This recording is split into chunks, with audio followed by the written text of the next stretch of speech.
जय श्री कृष्ण। भगवान कृष्ण की कृपा सदा सर्वदा आप पर बनी रहे। इससे पहले के अध्याय में हमने पाठ किया श्रीमद् भगवद गीता का 7वां अध्याय, जिसमें कि भगवान श्री कृष्ण ने अर्जुन को भगवत ज्ञान दिया। अब सुने भगवद गीता का 8वां अध्याय, जिसमें कि श्री कृष्ण भगवत प्राप्ति का मार्ग बतलाते हैं।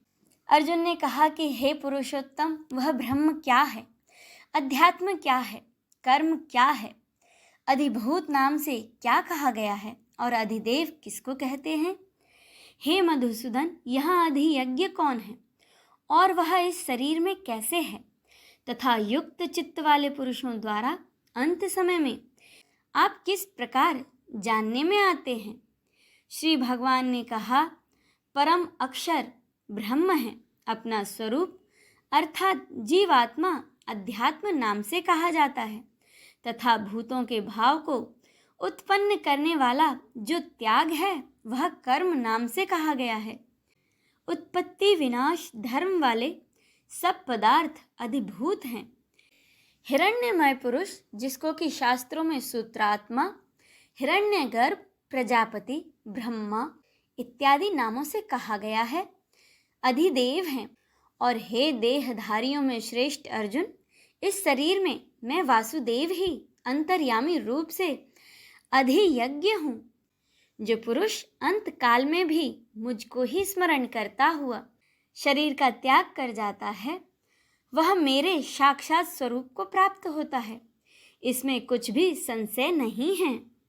हे कुंती पुत्र अर्जुन, यह मनुष्य अंत काल में जिस जिस भी भाव को स्मरण करता हुआ शरीर का त्याग करता है, उसको ही प्राप्त होता है, क्योंकि वह सदा उसी भाव से भावित रहा है।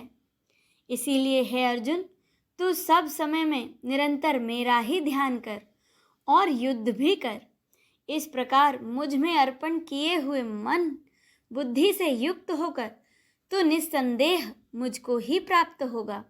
हे पार्थ, यह नियम है कि परमेश्वर के ध्यान के अभ्यास रूप योग से युक्त दूसरी ओर न जाने वाले चित्त से निरंतर चिंतन करता हुआ मनुष्य परम प्रकाश रूप दिव्य पुरुष को अर्थात परमेश्वर को ही प्राप्त होता है।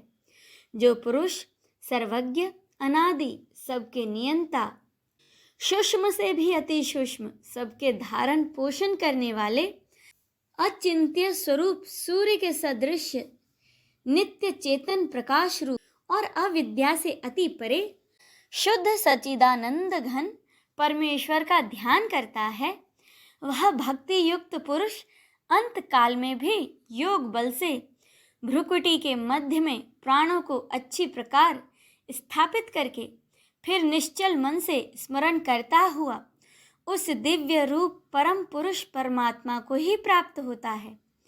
वेद के जानने वाले विद्वान जिस सच्चिदानंद घन रूप परम पद को अविनाश कहते हैं, आसक्ति रहित यत्नशील सन्यासी महात्मा जन जिसमें प्रवेश करते हैं और जिस परम पद को चाहने वाले ब्रह्मचारी लोग ब्रह्मचार्य का आचरण करते हैं, उस परम पद को मैं तेरे लिए संक्षेप में कहूँगा।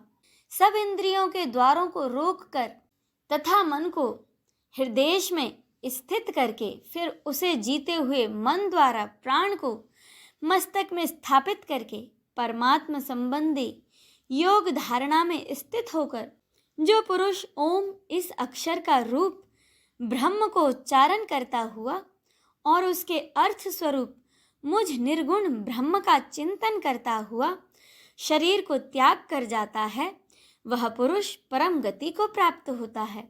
हे अर्जुन, जो पुरुष मुझ में अनन्य चित्त होकर सदा ही निरंतर मुझ पुरुषोत्तम को स्मरण करता है, उस नित्य निरंतर मुझ में युक्त हुए योगी के लिए मैं सुलभ हूँ, अर्थात उसे सहज ही मैं प्राप्त हो जाता हूँ।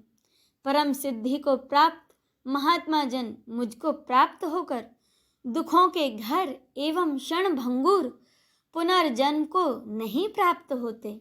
हे अर्जुन, ब्रह्मलोक पर्यंत सब लोक पुनरावर्ती हैं, परंतु हे कुंती पुत्र, मुझको प्राप्त होकर पुनर्जन्म नहीं होता, क्योंकि मैं कालातीत हूँ और ये सब ब्रह्मादि के लोक काल द्वारा सीमित होने से अनित्य हैं। ब्रह्मा का जो एक दिन है उसको 1000 चतुर्युगी तक की अवधि वाला और रात्रि को भी 1000 चतुर्युगी तक की अवधि वाला जो पुरुष तत्व से जानते हैं, वे योगी जन काल के तत्व को जानने वाले हैं। ब्रह्मा की रात्रि के प्रवेश काल में उस अव्यक्त नामक ब्रह्मा के सूक्ष्म शरीर में ही लीन हो जाते हैं। हे पार्थ, वही यह भूत समुदाय उत्पन्न होकर प्रकृति वश में हुआ रात्रि के प्रवेश काल में लीन होता है और दिन के प्रवेश काल में फिर उत्पन्न होता है।